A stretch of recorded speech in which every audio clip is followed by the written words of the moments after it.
You know, here we are midsummer here in Iowa, and I'm just out doing some scouting, glassing deer, kind of taking an inventory of what I've got, and doing it from a distance. I've got one of the new Alpine spotting scopes. It's a 20 by 60, but one of the things I really like about this, it comes with a tripod, and it's got micro adjustments, so it's real easy to zoom in and move around and find those animals. But basically, this is a great tool to help me manage the farm all year round. If you're looking for a great way to do some scouting, do it in the evening from a distance with a nice spotting scope.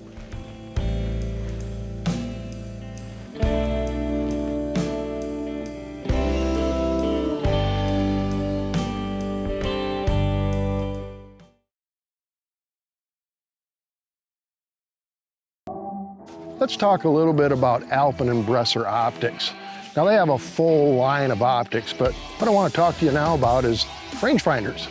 They have several different varieties of handheld rangefinders and the new bow rangefinder. Now for you bow hunters, you go ahead and sight in at 20 yards and you calibrate it to your 20-yard pin, and when you're at full draw, whatever you point in that 20-yard pin on an object, it'll tell you the yardage. So whether you like a handheld or you want to put one on your bow, we have both options for you here at Alpen and Bresser Optics.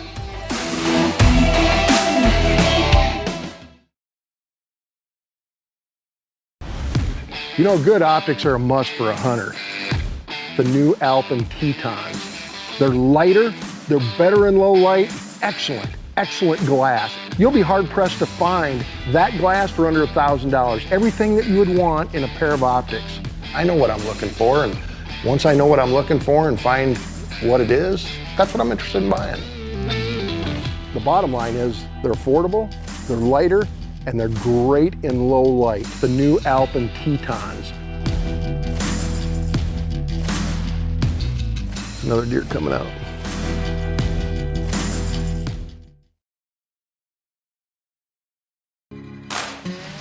Well, I'm out doing a little bit of late evening scouting, just looking for deer and waiting for them to come out into the field. But I've got a new pair of Alpen Teton binoculars. You know, a lot of times people will ask me, what binoculars are best in low light situations? Well, that's simple. The answer is the Alpen Teton binoculars. And the reason for that is they have the Abbey Koenig prism, which simply means it allows 94% of available light to get through these binoculars, making them an excellent pair of binoculars in low light. So if you're looking for a pair of binoculars that will see detail into a dark timber right now, this time of the evening, make sure you check out the Alpen Teton binoculars. You'll be glad you did.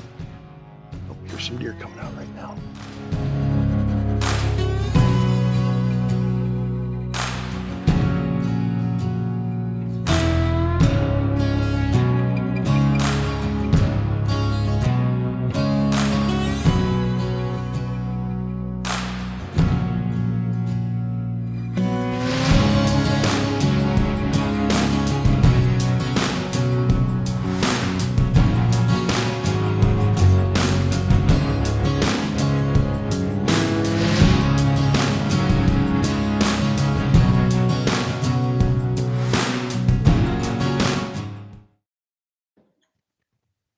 Go. Good evening and welcome to another episode of On the Hunt with Alpen Optics. I'm your host, Rick White, and I hope everybody's doing good this evening. My guest tonight is from Missouri, but he's in Ohio right now, Mr. Jordan Dean. And you know what? We've got another great weekly special at the end of the show, so make sure you watch the whole show. We'll be back in 30 seconds. Stay put.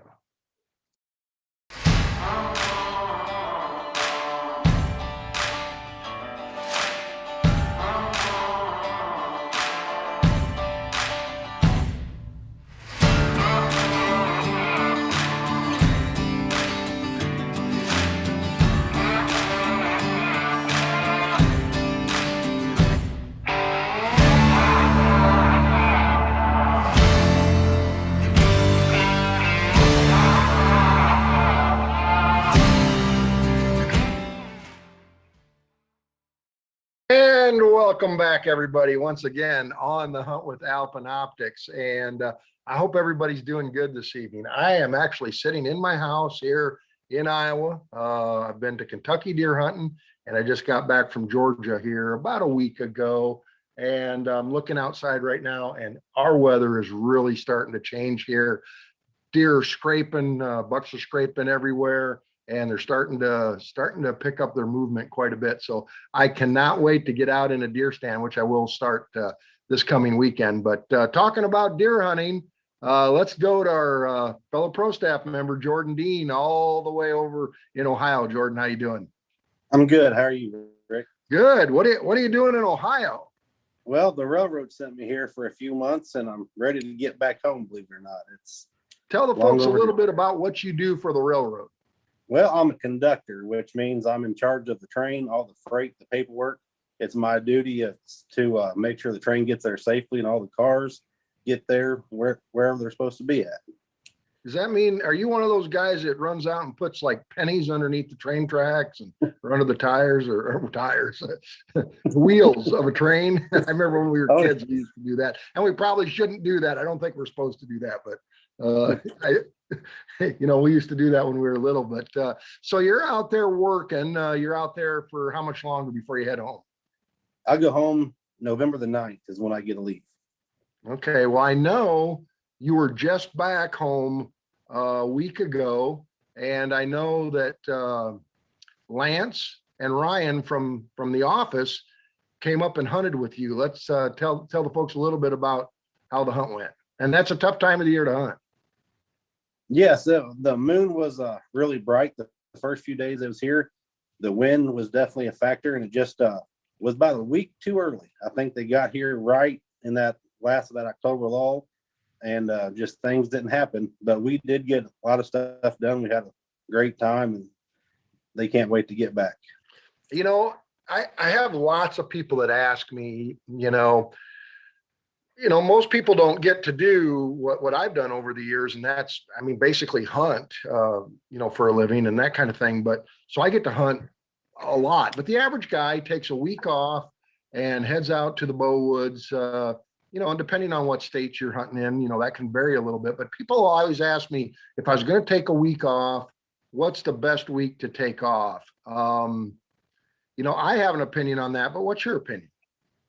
I would say the week after Halloween, that first 10 days of November, I think that is the best time to be in the woods. That's when everything is kicking off, and there's no better time, I don't think, than that week after Halloween. I've seen a lot of big deer already being shot right now. I would say anytime starting right now up until Thanksgiving is an excellent time to hunt. If I was going to take a week off, and maybe you look at the moon phase, maybe you look at if you can look at the weather and be a little bit flexible on your vacation. But I personally like the first week of November. That's what I like. I have consistently shot more deer on November 5th and 6th over the years. Now, having said that, I've shot a lot of deer the week before Thanksgiving. I've shot some the end of October and so on, but I have shot more deer on the 5th and 6th. Those have been my days. Do you have a day or two that have been maybe more successful for you? Or I shot two of my biggest bow bucks actually October 22nd. So I just got lucky on those 2 days. But as far as deer activity and the number of deer you see, like you're right, anywhere between the 5th to the 9th, it seems like there's always a cold snap those few days. And that's just when the deer just get fired up. They do. And, and I'm speaking purely from two states, Jordan hunting in Missouri and me being in Iowa. We are not allowed to bait. So states that allow baiting, you can possibly have success earlier in the season and good success, or maybe even late in the season with good success. But I'm just talking about just the natural flow of deer movement, at least in these states without baiting. So, we wanted to talk about a few things. Let's talk about what I feel is very important, not number one thing, safety. We always talk about safety, and we can get into some of that, but this kind of ties with what I want to talk about, but that's getting kids involved in hunting, getting them involved in the outdoors, whether it's hunting, fishing, Boy Scouts, Girl Scouts. It's important that we expose these kids to the outdoors. but I know your Missouri youth season, I believe, starts this weekend. Is that right? Yeah, it starts Saturday and goes Saturday and Sunday. And then there's a late portion after firearms towards the end of November. And I'll bet it's just killing you because you always take your son. You have two sons, and you always get them out. And I know one of them's too old to hunt the youth season now, but you always take them out youth season. You've always done that. And this year you're not able to because obviously you're in Ohio. So how's that going to work out for him? Well, luckily my boys are, 14 and 16. My oldest boy, like you said, he cannot hunt. But Carter, I think he's going to stay at my grandpa's. He's just going to wake himself up and just go out by himself. I don't think my grandpa's too keen on getting up early anymore. So he's just going to go out. And then if he is successful, there's my grandparents or his stepdad that'll come give him a helping hand. Right. So yeah, it's tough. It's tough not being there. This is the first year I've got to miss it. So, let's talk a little bit. I see some folks are getting on, and we'll acknowledge them here in a little bit. But, I always, in my seminars, I always did a section on getting kids involved in the outdoors and hunting. And some of the important things, and I want you to touch a little bit on this, but, getting kids out and showing them a great experience, giving them a great experience, not boring them, because kids don't have the attention span that we do. And so I always like, first of all, hunting out of a blind with a kid because they can get up and move and stretch around. And, because most kids don't have a lot of patience. In fact, a lot of adults don't have a lot of patience either, but I let them take the little handheld games or nowadays, I guess it's their phone, but let them preoccupy themselves because, if they do get bored, most of the time, if you ask them, the next time you ask them to go hunt, and they might say no. But one of the big things that I've always noticed is, kids grow out of their clothing so fast. And so most adults, parents, they don't go out and spend a lot of money on kids' clothing. But you got to remember, I'm sure you adults that hunt have the best clothing that you can afford to buy. Well, you really ought to think about that as you buy your kids' clothing too, because they don't like to be wet. They don't like to be cold. They don't like to be hot, all those things. So, make sure you look at all the little things. I mean, what can you add to that, Jordan? Well, you're exactly right. I told myself, if this stuff keeps me warm, then they're going to keep my boys warm. Like they got the exact same waders, lacrosse waders that I use, the lacrosse boots, the socks. I mean, luckily my kids have about the same size foot as me, even though they're a lot younger, that we can, we pretty much get the same thing. That way, first of all, they don't take my stuff. And second of all, I know it'll keep me warm. And so I know they'll keep them warm too. So because that'll ruin the hunt quicker than anything, them getting cold or wet. So if it's good for me, it's good for them too, is what I look at it.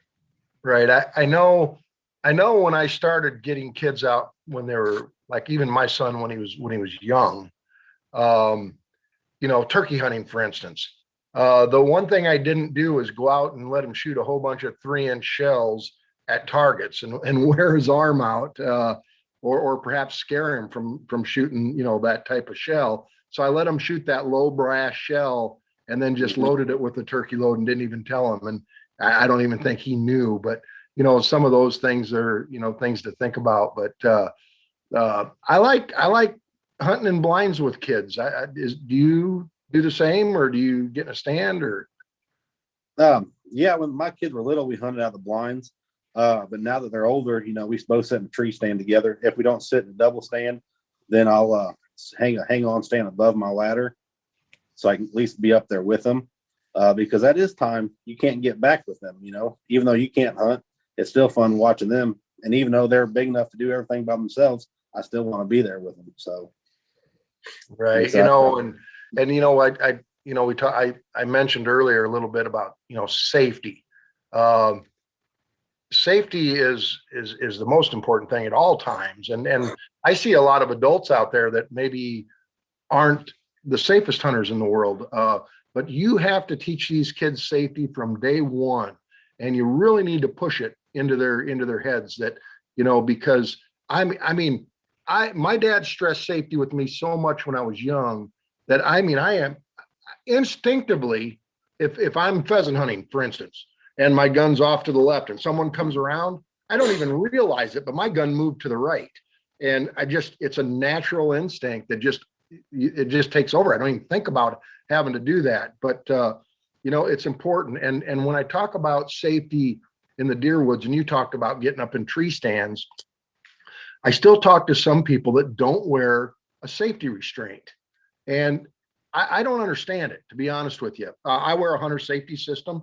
It's the one I like. And I won't go to the tree without one. Now, I also use Lifelines.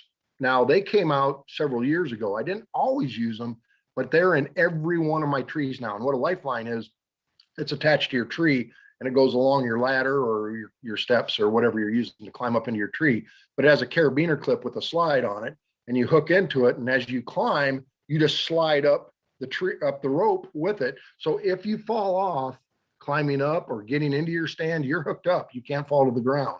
Now, I know, Jordan, when you came and filmed me a few years ago, you used my Lifelines. Did you like them? Absolutely. I love them. They, you know me and heights, so I was glad you had those. Talking about that, I actually had a buddy fell 30 feet this year. He was in the process of undoing his safety clip to clip onto his other one, and his strap broke, and he fell 30 feet and had to be lifeline. Luckily, he's going to be a full recovery and just broke his legs in a few places and a punctured lung, but it could have been a lot worse.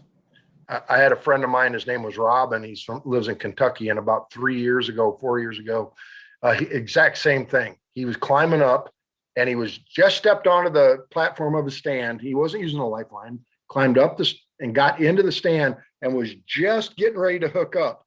And his platform, the two cables holding the platform up, snapped and he fell and he broke his collarbone, his hip, his legs, and punctured a lung. And he was in bad shape for about a year.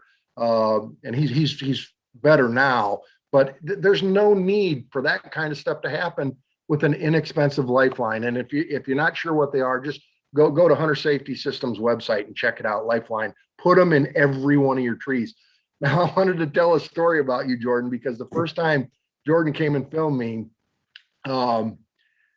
it would be an understatement for you to say you don't like heights because you climbed up my stand, and my stands they're pretty high, and they're not the easiest stands to get in the world because I usually put my stands above my ladder. So you don't step off from the ladder into my stand. You actually step on the top of the ladder and step up into my stand. And you were bear hugging that tree for your life. And you climbed up on my stand on your knees, and you're holding the tree and you're on the platform on your knees and you're just shaking. So, but I know once we started using the lifelines and you clipped on those, I saw a complete different, you weren't near as agile, and your fear went away, I think. So enough said about the lifelines, but just listen, if you're not going to wear a safety system, restraint, or use a lifeline for yourself, you use them for your loved ones, because there's a lot of people out there that want to see you here for a long time. So what other safety things could you maybe talk about? I always tell my kids, take the bolt out and make sure for some reason in the gun cabinet or even in the truck ride, nothing got lodged in the barrel. I said, before you stick that, put a shell in your gun, take your bolt out and make sure that barrel's free of any obstruction that could have possibly been. So that's one thing that they still do. We don't even when we put the guns back in the safe, we always take the bolts out. And that's kind of best because we've actually forgot a bolt one day. So we've always make sure that their barrel is completely clear before we go out. And that's just something that, I mean, and use pull-up ropes. There's no reason to try to carry your firearm or your bow up the tree when you're climbing. Use a pull-up rope. Always have a phone with you. I think it's important to carry a knife with you. These are just some of the things I take with me. Maybe a first aid kit's not a bad idea, especially if you're out west hunting and you can't get to help. But, a phone is important. But let people know when you go out where you're going, where you're going to be hunting, in case you don't come home at the right time and people have to go look for you. They know where to go and look. because it could be a time sensitive issue. But okay, so your sons have had pretty good deer hunts over the years. I think they've been pretty successful, and I know we've had some luck together. Where's your son going to be hunting this weekend? Is he going to be hunting over a food plot? Is he going to be hunting on an oak ridge, or what's he going to be doing? I think he's going to be in the timber. That last set where me and you set last year when you was up, I think he's going to hunt those woods. We've had some pretty good deer, on camera there, and he's my youngest boy. He's not the pickiest hunter in the world. He likes going, and the first decent deer that comes in, he wants to shoot it. So there's been several. We've been getting the most pictures over on that farm. So hopefully he gets one of those. Yeah, and I think the reason that was a good spot, just to bring the people that are viewing, is it was kind of so two ridges came together in there, I believe, if I remember right, and it kind of was a pinch point, and that's what caused the deer to move up through that area. So hopefully it'll be good. So let me check and see who all is watching here. Phil Smith is on here. Rob, hey Rob, how you doing? Yes, he said he heard Jordan was going to be on. That's the only reason he's on, because of you. So Steve Herndon's on there, of course, and who else we got? I'm just kind of going through here. I need to probably look at all these comments. Jack Code's on there. But that's great. We appreciate everybody tuning in. Jordan, what do you have for upcoming hunts now? I know you're going to be heading back to Missouri at some point, but what do you got going on? Well, we're going to do the deer season. Hopefully get 4 or 5 days off to, opening week of rifle season is always a good one. And then after rifle season comes duck season, which me and the boys will be out. We have a few reservations this year at some public ground there in Missouri that's really good. So hopefully we have some good luck duck hunting as well. Well, before we get into the duck hunting, are you doing any guiding down at Wablo Creek this year? Or? That's turkey season. Turkey seasons, when I'll go down there, usually they have some good deer guides down there that come in that usually help them out pretty good. So I know Jason Jones from California will be there helping, and of course Rob and Steve, they do a great job down there. And they have a lot of hunters this year. They're pretty booked up. They're looking forward to it. So I mean, Wablo Creek, I've hunted down there quite a few times over the years, and I really, not only the camaraderie of good people down there, but I miss the food.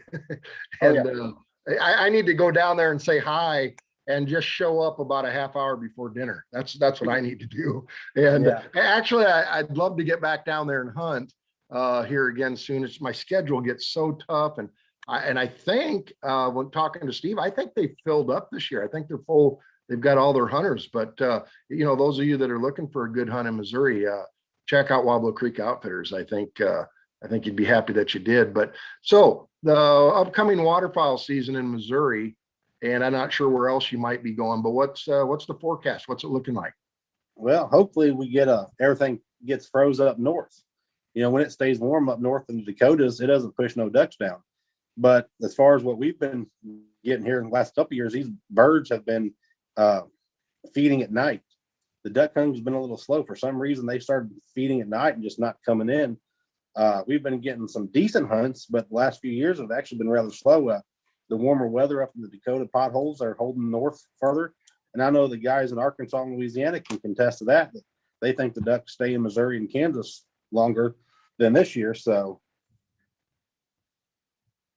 What can you do? Is there anything you can do to make your hunting any better? I mean, I used to do some waterfowl hunting. It's been a long time ago, and I just don't have time anymore to do it. So, but I know a little bit about it, but not near what you guys, what you do. You live for duck hunting.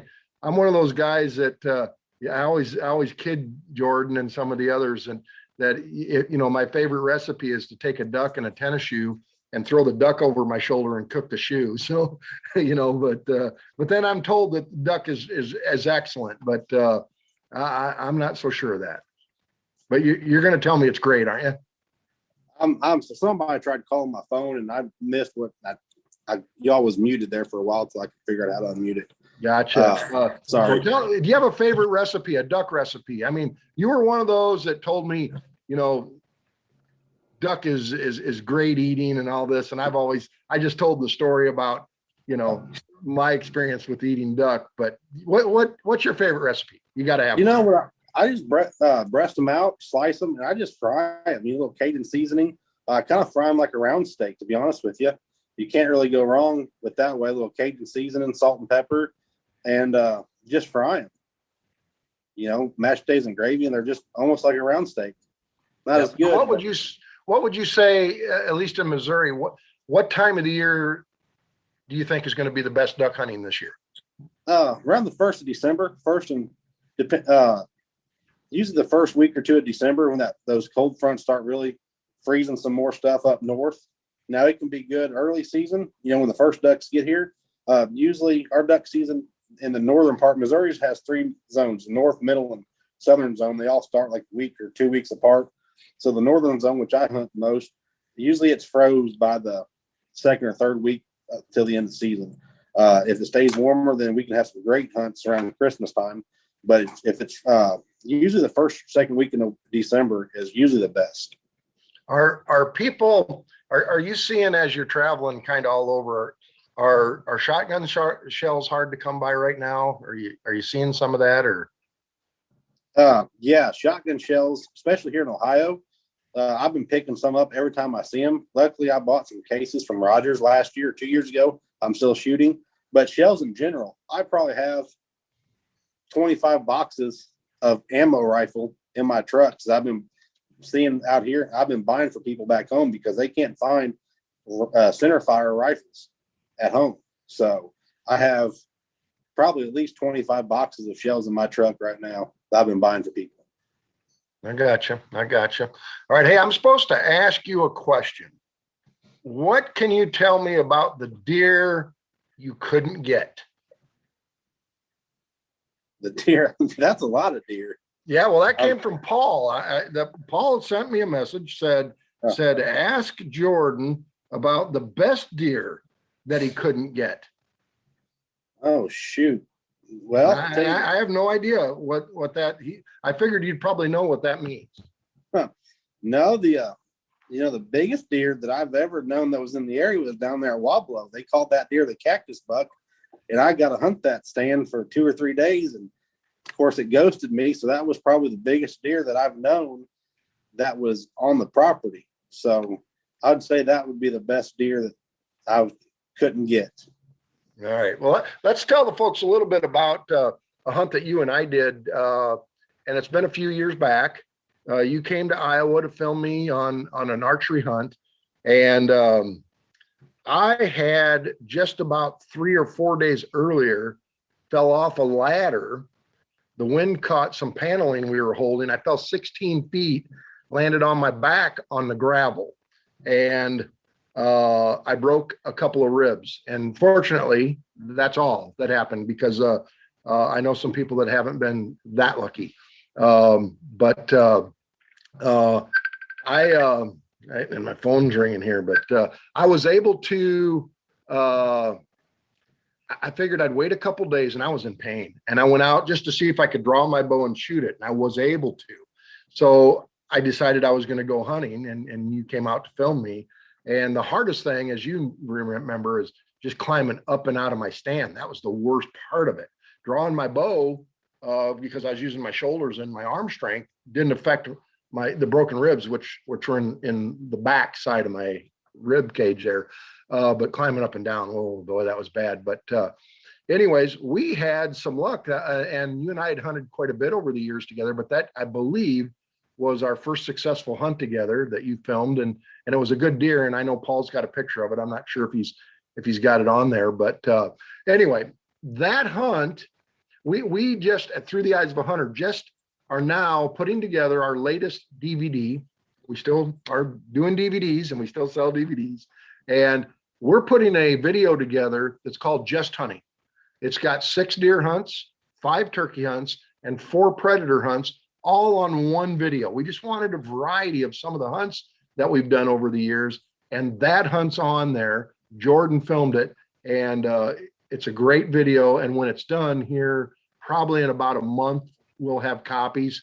Those of you that are interested, hit me up and we'll make sure we get a video out to you. But, and then of course, our 4th turkey season, we're working on right now this past spring, and we'll have that ready, maybe Christmas time, maybe, the 1st of February, somewhere right in there. So, but that was a memorable hunt for you too, I think, as well.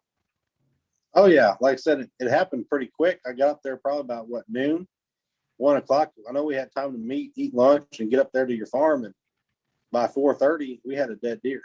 That was the first afternoon. All right, well, listen, let's talk a little bit about the weekly special, and I've got a pair of these. I think you've got yours with you, don't you? I did. Yeah, show the folks that. It is the Shastridge. It's the model number 392 SR. They're 8x42 Shastridge binoculars, and 20% more compact than most 8x42 binoculars. They're 20% lighter due to the magnesium alloy frame, fully multi-coated, fully waterproof, and of course, lifetime warranty. Okay, they normally sell for $229, normal price, Alpen's which is a great high-performing price in itself. This week's special, 50% off. We'll just round it up to $115. So $115 this week through Sunday at midnight. Again, it's the model. Let me look a little closer here. I need some glasses. 392 SR. And all you have to do is go on the Bresser USA Shastridge binoculars are fully website or the Alpen website and go ahead and order those. And then in the promo code, just type in "on the hunt" with no spacing, and you'll get the 50% off, which brings them down to $115. I mean, if you're really wanting to cut expenses on a good pair of optics, it ain't going to get any better than that one right there. I mean, you've got them. You must like them. Yeah. I'll say, I got the ED glasses. I got the Tetons. These are the ones that I'll carry deer hunting and turkey hunting just because they're compact. Like you said, they're lightweight, and they're just a great pair of binoculars for hunting. I mean, it's just, you couldn't get nothing better than that. I've got the exact same pair. Those happen to be the pair that I just leave in my vehicle. So I've got one in my turkey vest. I've got one in my deer vest. I've got them at a couple different windows in my house, but those are actually in my vehicle. When I'm driving around on the farm or wherever I might be, I can get to them, and those are my go-to binoculars in the vehicle. Again, regular price $229, on the hunt special, 50% off, rounded up to $115. Lifetime warranty. Come on, guys. It doesn't get any better than that. So, any last minute thoughts? We spoke about Wobbler Creek for a second. Last weekend, I had my wedding anniversary or wedding reception, and Steve and his wife Anna, Rob and his wife Jennifer, they was up there celebrating with us. They did 95% of the cooking and 90% of the cleaning up after us. So I want to personally thank the guys and gals at Wobbler for helping us on our wedding reception. I know that's kind of off topic, but I just kind of want to thank them since they're watching. So, and as far as I know, everything that we get here at Alpine is I use in the field. It's not one of those, hey, let's check this out, but don't use it. Everything we get, I put to use, and there's nothing else I'd rather take in the woods with me. So there you go. Well, let me, on behalf of everybody watching and myself, congratulations. I know you got married. It's been a little while back, but you had your reception here just last week. And unfortunately I couldn't get to it. I wanted to. I was down in Georgia hunting, but yeah, old married man now. So you got to ask permission to go hunting nowadays, just so you know. That's the number one rule in the life of marriage and hunting. So yeah. Luckily she don't ever. My wife's up in the kitchen laughing at me too, by the way. So it doesn't quite work that way at my house, but yeah, no, it should in yours. My wife, she's not a hunter because she don't want to get up that early or getting cold, but she doesn't care if I go whatsoever. So it works out good.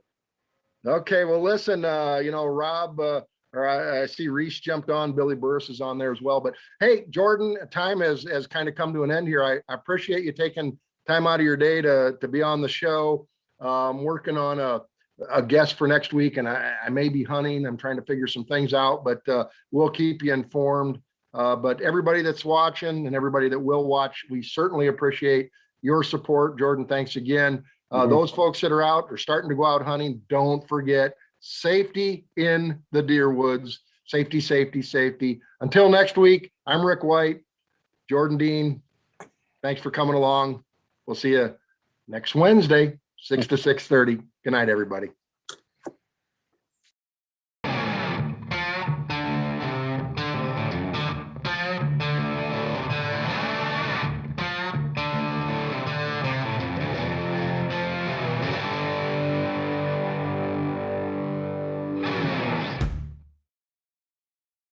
Hi, I'm Rick White with Alpine Optics, and I want to talk to you today about the new Alpen Shastridge binoculars.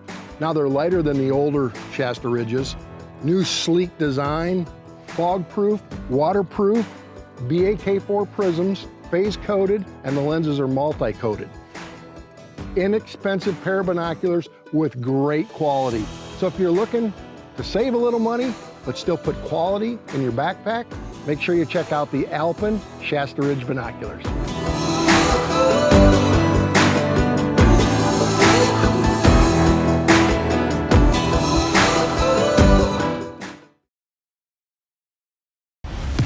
You know, good optics are a must for a hunter. The new Alpen Tetons. They're lighter, they're better in low light, excellent glass. You'll be hard pressed to find that glass for under $1,000, and guess what?